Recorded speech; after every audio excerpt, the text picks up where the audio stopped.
আমাদের যে রাজনৈতিক প্রভাব ইভেন বিদেশেও বিস্তৃত, নিয়ন্ত্রিত পরিবেশে তাদের এমপ্লয়াররা কিভাবে তাদের উপর প্রভাব বিস্তার করবে আমরা জানি না। ফ্যাসিলিটিস, আমাদের অনেক ডায়াসপোরা, আমাদের বিশেষ করে ব্লু কলার যারা আছেন, আমাদের রেমিটেন্স যোদ্ধা যারা আছেন, তার কাছে হয়তো একটা স্মার্টফোনও নাই, সেটাও আমাদেরকে ধারণ করতে হবে। ভোটার রেজিস্ট্রেশন, অনেকেই এখন পর্যন্ত ভোটার রেজিস্ট্রেশন হন নাই, এটা একটা সীমাবদ্ধতা। বাট সুখের বিষয় হচ্ছে আমরা এটাই অলরেডি এই সেবাটা বিশ্বব্যাপী ছড়িয়ে দিচ্ছি। ইতোমধ্যে আমরা 9টা দেশে এই সেবা প্রচলন করেছি, যেখানে আমাদের ডায়াসপোরার সংখ্যা অধিকতর বেশি।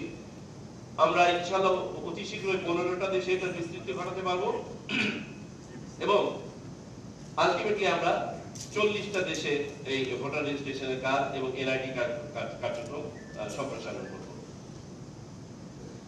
অন্যতম বড় সমস্যা যে আমরা নতুন কিছু ইন্ট্রোডিউস করতে গেলেই তার কিন্তু একটা অপোজিশন আছে। আমরা স্ট্যাটাস কো থেকে বের হতে চাই না, স্থিতাবস্থা থেকে বের হতে চাই না। এটা একটা বড় ধরনের সমস্যা, যেটা আমরা আমার ইভেন ইলেকশন কমিশনের ভিতরেও যখন আমরা আলোচনা করেছি এটা ফেস করেছি। ট্রাস্ট এন্ড কনফিডেন্স, এটার জন্য আমরা মনে হয় কাউকে দায়ী করতে পারি না। পরপর 3টি রিট ইলেকশন নামের ফার্স্ট এবং পরপর 3টি নির্বাচনে উপর্যুপরি আমাদের ভোটারদের সাথে প্রতারণার ফলে আমাদের সবচেয়ে বড় casualty today is trust and confidence. এবং এই ট্রাস্টের জায়গাটা তখনই রিভাইভ হবে যখন এক বা একাধিক স্বচ্ছ, গ্রহণযোগ্য, ভালো নির্বাচন আমরা অনুষ্ঠান করতে পারবো। সুতরাং আমরা যা কিছুই করি না কেন আমাদেরকে এই বাস্তবতা মেনে নিয়ে এগোতে হচ্ছে।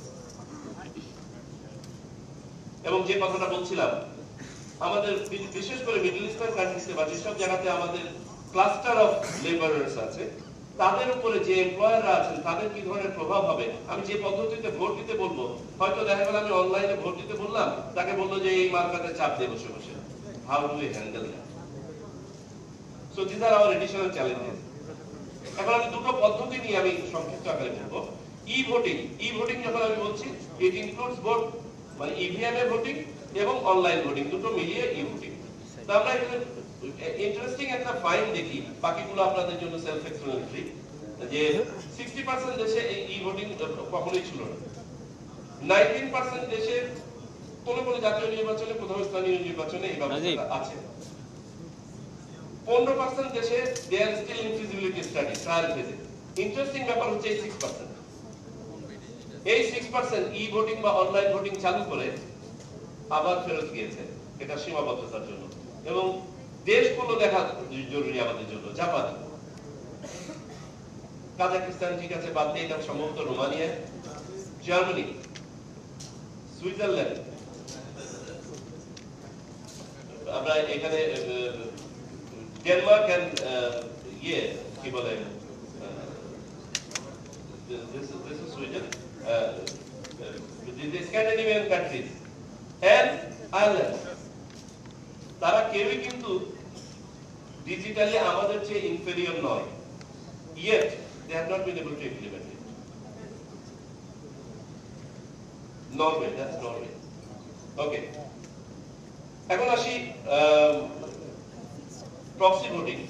প্রক্সি ভোটিং একটা ভোটিং যেখানে একজনের হয়ে আরেকজন দেশে তার নির্বাচিত কোনো একজন ব্যক্তি ভোট দিয়ে দেয়। এই পদ্ধতিটা অ্যারাউন্ড 25 থেকে 30টা কান্ট্রিতে প্রচলিত আছে বিভিন্ন পরিসরে। কেউ হয়তো শুধুমাত্র এটা রেখেছে বয়স্কদের জন্য, কেউ রেখেছে প্রবাসী সকলের জন্য, কেউ রেখেছে সকল নাগরিকের জন্য, কেউ রেখেছে অসুস্থদের জন্য, ইত্যাদি ইত্যাদি। ইন্টারেস্টিং ব্যাপার হচ্ছে যারা সবার জন্য উন্মুক্ত রেখেছে, ইভেন দেশের ভিতর থেকে প্রক্সি ভোটিং দেয়া যায়, তার মধ্যে এই দেশগুলো আছে বেলজিয়াম, ফ্রান্স, নেদারল্যান্ড, সুইজারল্যান্ড, যারা অ্যাডভান্স ডেমোক্রেসি।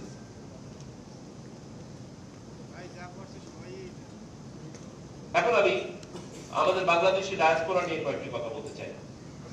এটা আমাদের ওই যে 44টা মিশন অফিস থেকে সংগৃহীত তথ্যের উপরে, এর বাইরেও আমাদের কিছু ডায়াসপোরা আছে।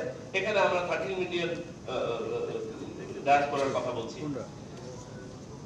এই 13 মিলিয়ন ডায়াসপোরার মধ্যে আমরা খোঁজ নিয়ে দেখেছি অ্যারাউন্ড 78 to 80% হচ্ছে ভোটার, মানে তাদের বয়স 18 বছর ঊর্ধ্বে। ভোটার বললে ভুল হবে, তারা অ্যাডাল্ট ফ্র্যাঞ্চাইজি অ্যাটেন্ড করেছে এবং ভোটার রেজিস্ট্রেশন করেছে কি করে না সেটা ভিন্ন জিনিস।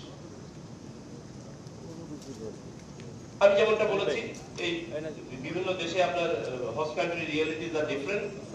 আমাদের ডায়াসপোরা মূলত ওয়াইডলি ডিসপার্সড। আমাদের অ্যাজাম্পশন হচ্ছে আমাদের এই যে ডায়াসপোরা আছে এদের মেজরিটি অ্যাডাল্ট, যেমনটা বললাম যে অ্যারাউন্ড 80%, মেজরিটি মেল পুরুষ এবং মেজরিটি ফার্স্ট জেনারেশন ডায়াসপোরা। সন্তানরাও আছে, নাতিপুতি আছে, কিন্তু মূলত ফার্স্ট জেনারেশন। এবং এদের মধ্যে একটা উল্লেখযোগ্য সংখ্যক ইতোমধ্যে ভোটার, যারা বাংলাদেশ থেকে ন্যাশনাল আইডি কার্ড নিয়ে গিয়েছেন তারা ইতোমধ্যে ভোটার। কিন্তু যারা অতীতে গিয়েছেন, অনেক আগে গিয়েছেন, এখনো পর্যন্ত করেন নাই, ছুটিতে এসেও করেন নাই, একটা সংখ্যা সম্ভবত এখনো বাদ আছে ভোটার হতে। আর আমি যেমনটা বলেছি যে আমরা 9টা দেশে এই সেবা চালু করেছি।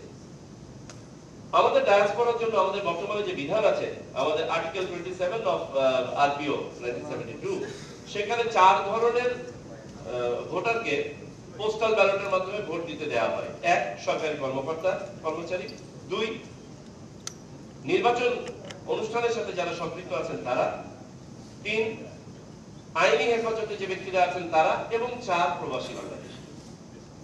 এই 4 ধরনের ভোটারের জন্য পোস্টাল ব্যালটের মাধ্যমে ভোট দেওয়ার ব্যবস্থা বাংলাদেশে আছে। আমরা দ্বাদশ জাতীয় নির্বাচনের একটা স্ট্যাটিস্টিক্স নিয়ে স্টাডি করার চেষ্টা করলাম। আমি পুরনো নির্বাচনগুলো দেখার চেষ্টা করলাম। দ্বাদশ জাতীয় নির্বাচনে দেশের ভিতর থেকে মাত্র 433টা পোস্টাল ব্যালট কাজ করেছে, 433। প্রবাস থেকে 0। অতীতের কোন নির্বাচনে প্রবাস থেকে একটি ভোটও কাজ করেছে এমন কোনো এভিডেন্স আমরা পাইনি। কেন এটা হলো সেটা দেখতে গিয়ে আমরা দেখলাম এই যে হচ্ছে বাস্তবতাটা। যে সময় গিয়ে ব্যালটটা প্রিন্ট হয়, এটা হচ্ছে সিম্বল অ্যালোকেট হয়ে গেল সব ধরনের ইয়ে। প্রায় 50 মিলিয়ন প্রবাসী আছে, 50 মিলিয়ন। এই 50 মিলিয়ন প্রবাসীর মধ্যে 2016 থেকে 2024 সাল পর্যন্ত অনলাইনে ভোট দেওয়ার জন্য রেজিস্টার করেছিলেন অনলি 1.84 মিলিয়ন এবং ভোট দিয়েছেন লেস দেন 1.5 মিলিয়ন। এটা বলার উদ্দেশ্য হচ্ছে আমরাও হয়তো অনেক কিছু প্ল্যান করছি, ফাইনালি হয়তো আমরা ম্যাটেরিয়ালাইজ করতে পারবো স্বল্প সংখ্যক, কিন্তু আমাদেরকে এটা করতে হবে। আচ্ছা, নেক্সট হচ্ছে ইনফ্লুয়েন্স অফ এক্সটার্নালিটিস। যেমনটা বললাম, এমপ্লয়ারের ইনফ্লুয়েন্স, আমাদের বিভিন্ন ইয়ের ইনফ্লুয়েন্স, সেটা কি হবে আমরা এটা এখন কালাম করতে পারছি না, বুঝতে পারছি না। আমাদের মনে হচ্ছে আমাদের কোন পদ্ধতিতে একটা লং ট্রায়াল বা পাইলটিং এর মাধ্যমে যেতে হবে, যাতে করে আমরা এটাকে শক্ত করতে পারি যথাযথভাবে।